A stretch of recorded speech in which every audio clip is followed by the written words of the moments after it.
ರೀತಿ ನಾವು 30 TC ಉಚ್ಚಿದ್ದೇವೆ. ಉಚ್ಚಿದ್ರು ಮತ್ತೆ ಓವರ್ಲೋಡ್ ಬಂತು. ನಿನ್ನೆ ಮೊನ್ನೆ ತಡಿ ಸರ್ 30 ಉಚ್ಚಿದ್ರು ಓವರ್ಲೋಡ್ ಬಂತು. ಮತ್ತೆ ಏನ್ ಮಾಡಿದೇವಿ, 2 ಕಡೆ ಉಚ್ಚಿದ್ದೇವೆ.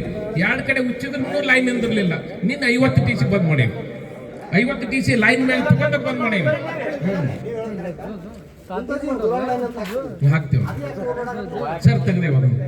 ಇಲ್ಲ ನೀವು ಈ ಭಾವನೆ ಇಡಬಾರ್ರಿ ಸರ. ರೈತರಂದ್ರ ನನಗೆ ಎಲ್ಲರೂ ಆಟೆ, ಕುಂಟೋಜಿನೂ ಆಟೆ, ಇಂಗ್ಳಿಗೇನು ಆಟೆ. ನೋಡ್ರಿ, ಈ ಸರಿ ಆಗೈತಿ ಪರಿಸ್ಥಿತಿ ಇಲ್ಲ ಅನ್ನೋದಿಲ್ಲ. ಅವ್ರಿಗೆ 2 ಸರಿ ಉಳಿಸ್ತೇವೆ. ಹೌದ್ರಿ, ವಾರದಾಗ 1 ದಿವಸ ಅಲ್ರಿ, ವಾರದಾಗ 2 ದಿವಸ ಬರ್ತೀರಿ. 2 ದಿವಸ ಬರ್ತದ್ರಿ. ಹೌದು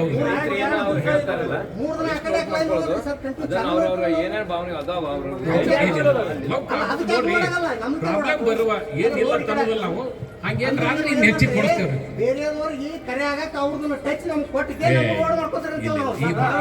ಏನಿಲ್ರಿ, ಯಾವ ಹಂಗ್ ಮಾಡಕ್ ಬರ್ದಲ್ರಿ.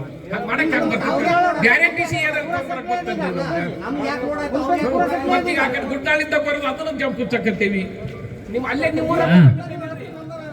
ಕೇಳ್ರಿ ಎಲ್ಲಿ ನೋಡೋಣ. ಈಗ ನಿಮ್ಮ ಸ್ಟೇಷನ್ದು ಎಷ್ಟು MA ಐತ್ರಿ ಟ್ರಾನ್ಸ್ಫಾರ್ಮರಲ್ಲಿ? ಇಲ್ಲಿಂದ ಸಪ್ಲೈ ಆಗುತ್ತೆ ಪವರ್? ಎಷ್ಟರದ್ದು ಐತ್ರಿ? ಏನ್ರಿ 20 MA ಒಂದೇ ಐತೆ? 20 MA 2 ಅದಾವೆ. ಓಕೆ, 3 20 MA ಅದಾವೆ. ಹೌದಾ? ಈಗ ನಿಮ್ಗೆ ಇಲ್ಲಿ ಎಷ್ಟು ಬರ್ತಾ ಇದೆ ರೀ ಲೋಡ್? ಎಷ್ಟು ಬರ್ತಾ ಇದೆ? ಒಂದೊಂದು ಫೀಡ್ರ್ ಎಷ್ಟು ಲೋಡ್ ಬರ್ತದೆ?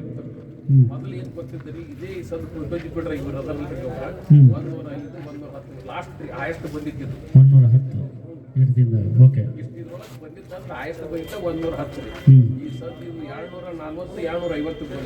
250 ಬಂದು.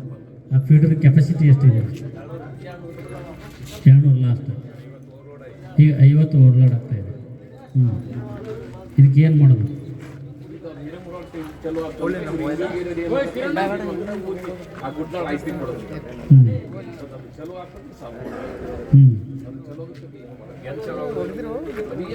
ಮಣ್ಣಿ ಮಾಡ್ತೇವೆ ಒಂದಿದ್ರಿ ಮತ್ತಿನ್ನ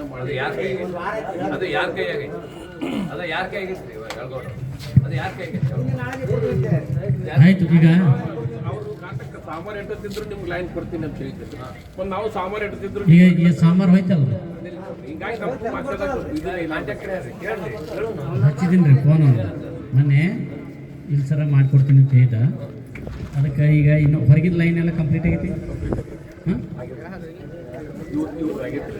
ಆಗ್ಯದಲ್ಲ? ಆಯ್ತು. ಈಗ ಕರೀರಿ. ಒಂದು 21 ತಾಸು ಕರೆಂಟ್ ರಾತ್ರಿ ಕೊಟ್ಟು ಮುಚ್ಚಿಸಿರೋದನ್ನ ಈ 3 ದಿನ ಪಾಳೆ ಹಾಕೋತ ಹೋಗ್ರಿ. ನಮ್ಗೆ ಮನೇಲಿ 21 ತಾಸು ಕೊಡಿ. ರಾತ್ರಿ ಕೊಟ್ರೆ ಕವರ್ ಮಾಡಿರೋದು ನಮ್ಗೆ ಅಂದ್ರೆ ಸಮಸ್ಯೆ ಆಗ್ತದ.